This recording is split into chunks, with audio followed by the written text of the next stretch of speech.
Hello everyone. Exam मंत्रा विदेश के में आप सभी का बहुत बहुत स्वागत है। फ्रेंड्स, आज मैं एक नए टॉपिक के साथ आई हूँ जिसका नाम है ग्रीन हाउस इफ़ेक्ट। यह सब हमारे सभी जो कॉम्पिटिटिव स्टूडेंट्स होते हैं उन सब के लिए बहुत फ़ायदेमंद रहेगा। वे 9th 10th 12th के बच्चों के लिए भी काफ़ी लाभदायक रहेगा। इसको हिंदी में मैंने बहुत ही सरल भाषा में समझाने का प्रयास करा है। उम्मीद करती हूँ कि आप लोगों को अच्छे से समझ में आएगा।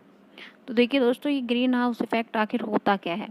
ग्रीन हाउस इफ़ेक्ट में राइज अर्थ टेम्परेचर, हमारी पृथ्वी का टेम्परेचर बढ़ जाता है, जो कि हमारे एटमॉस्फेयर की सर्टेन गैसें होती हैं वो सन की एनर्जी को ट्रैप कर लेती हैं, यानी पकड़ के रखती हैं।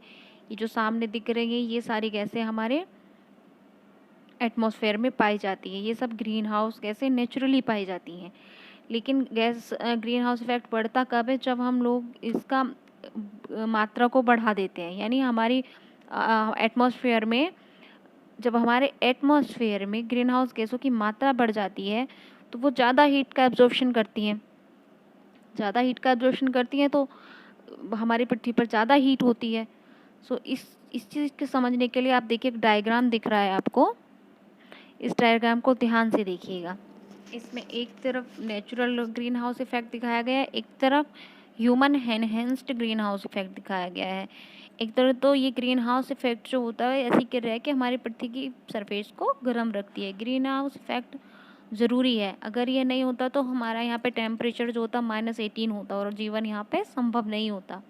लेकिन ज़्यादा बढ़ने से ग्लेशियर पिघल रही है, हिमालय की बर्फ़ घट रही है, समुद्र का जल स्तर बढ़ रहा है, बाढ़ का खतरा, सुनामी आदि की घटनाएं हो रही हैं, ग्लोबल वार्मिंग बढ़ रही है।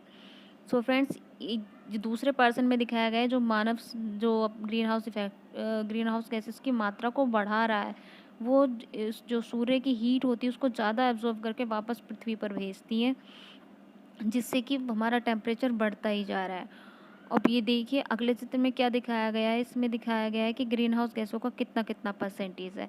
यानी CFC gas 14%, NO2 6%, methane 20% and CO2 का सबसे ज़्यादा भाग होता है 20%। और इस वाले चित्र में देखिए फ्रेंड्स, उसमें दिखाया गया है कि कहाँ से ही ग्रीन हाउस इफेक्ट वाली गैसें कितना कितना कहाँ से आती है। एनर्जी से 35%, इंडस्ट्री से 18%, एग्रीकल्चर से 11%, बिल्डिंग से 8%, वेस्ट मटेरियल से 4%, फॉरेस्ट्री से 11% एंड ट्रांसपोर्ट से 13% गैसें ये रिलीज़ होती है, जो ग्रीन हाउस गैसें होती हैं, जो हमारे टेम्परेचर को बढ़ाती है, हमारे पृथ्वी के टेम्परेचर को बढ़ाती है। अब यहाँ पे देखिए कि कौन सी गैस किस वजह से आती है। CO2 क्या आती है, ये ईंधन के जलने से ज़्यादातर, ट्रांसपोर्ट से। ठीक है। अब मीथेन आती है, ये नेचुरल गैस सिस्टम, जैसे कुछ चीज़ें सड़ी गली गोबर गैस इस टाइप की होती है उनसे निकलती है। न्यूट्रॉन ऑक्साइड, ये मैन्युफैक्चरिंग, एग्रीकल्चर, सॉइल, मैग्नीज। इसके बाद है PFCS गैसेस, जो एल्यूमिनियम प्रोडक्शन से आती हैं, और सल्फर डाई गैसेस जो मैग्नीशियम फ्रॉड से आती हैं, इलेक्ट्रिकल ट्रांसमिशन से रिफ्लेक्ट होती हैं। तो फ्रेंड्स, अब ना मैं आप स्टेप्स में समझाती हूँ। पहला स्टेप है सौर विकिरण पृथ्वी के वायुमंडल में पहुँचता है तथा उसका कुछ भाग परिवर्तित हो जाता है और वापस अंतरिक्ष में पहुँच जाता है। सूर्य की शेष ऊर्जा धरती और महासागरों द्वारा अवशोषित होती है और जो पृथ्वी को गर्म करती है, पृथ्वी से अंतरिक्ष की ओर विकिरण करती है। ऊष्मा का कुछ ग्रीन हाउस गैसों द्वारा अवशोषित कर लिया था कुछ भाग, जिससे पृथ्वी का जीवन बनाए रखने के लिए पर्याप्त हीट मिलती है। जीवाश्म ईंधन, कृषि, भूमि समर जैसी मानविक गतिविधियां वातावरण में जारी ग्रीन हाउस गैसों की मात्रा को बढ़ा रही हैं। इस ग्रीन हाउस गैसों के बढ़ने के कारण पृथ्वी का तापमान लगातार बढ़ता जा रहा है। तो आपको फ्रेंड्स ये समझ में आ गया होगा कि ग्लोबल वार्मिंग है क्या। यानी जो सन से हीट हमारी धरती पर आती है वो कुछ हमारी धरती द्वारा अवशोषित कर ली जाती है और तथा कुछ वापस चली जाती है। जो वापस जाती है उसमें से कुछ ग्रीन हाउस गैसें अब्सॉर्ब कर लेती हैं और वापस पृथ्वी पर भेज देती है। लेकिन जब हमारी गैसों की मात्रा बढ़ जाती है तो वो ज़्यादा अब्सॉर्ब कर लेती है और ज़्यादा ही पृथ्वी पर भेजती हैं, जिससे क्या होता है, हमारी पृथ्वी का टेम्परेचर बढ़ जाता है और हमारी ग्लेशियर की बर्फ़ पिघल जाती है, जिससे क्या होता है, समुद्र का जल स्तर बढ़ जाता है, हिमालय की बर्फ़ घट जाती है, बाढ़ आती है, सुनामी आती है, यानी बहुत सारे खतरे शुरू हो जाते हैं। और ये गैसें जो बढ़ती हैं वो हम लोगों के कारण ही बढ़ती हैं, जैसे कि हम कारों का ज़्यादा यूज़ करना, पेड़ों का काटना, बड़ी-बड़ी इंडस्ट्रियल एरियाज़ बनाना, पहाड़ों का नष्ट होना।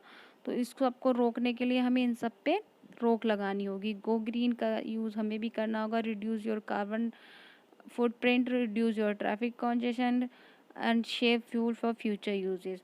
तो अगर हम इन सब चीज़ों को यूज़ करेंगे तो हमारी ग्रीन हाउस गैसें कम हो जाएंगी और जो नेचुरल गैसें हैं वही रहेंगी और हमारी पृथ्वी पर ऐसे ही जीवन हरा भरा रहेगा। लेकिन अगर हम लोग नहीं चाहते तो वो दिन दूर नहीं कि हमारी पृथ्वी का हश्र बहुत बुरा होगा। इसलिए फ्रेंड्स, सेव योर अर्थ। और उम्मीद करती हूँ आप लोगों को ग्रीन हाउस इफेक्ट पसंद आया होगा। अगर पसंद आया है तो please like and subscribe my channel.